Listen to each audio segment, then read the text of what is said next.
తీర్పు కేసీఆర్ కి చెంపపెట్టు లాంటిదన్నారు తెలంగాణ ప్రభుత్వ విప్ ఆది శ్రీనివాస్. లా బ్రేక్ చేసి వచ్చిన వ్యక్తిని కేసీఆర్ లా మేకర్ గా కూర్చోబెట్టారని విమర్శించారు. భారతీయ పౌరసత్వం లేని వ్యక్తికి కేసీఆర్ టికెట్ ఇచ్చారని, దీనిపై వేములవాడ ప్రజలకు కేసీఆర్ క్షమాపణ చెప్పాలన్నారు. తాను ప్రజల నుంచి వచ్చానని, రమేష్ బాబు తండ్రి చాటు బిడ్డగా వచ్చారని ఎద్దేవా చేశారు.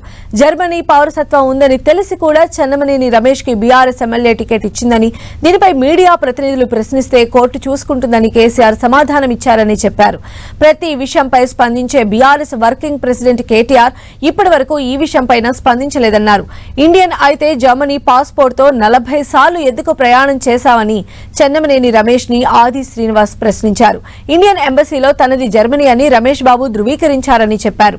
చెన్నమనేని రమేష్ బాబు తప్పు చేశారని కోర్టు 30 లక్షల జరిమానా విధించిందన్నారు. హైకోర్టు తీర్పు పైన ఇప్పటి వరకు ఎందుకు స్పందించలేరు కేటీఆర్ గారు అడుగుతున్నా. ఒకవేళ హైకోర్టు తీర్పు మీకు ఇంకా అర్థం కాలేదా?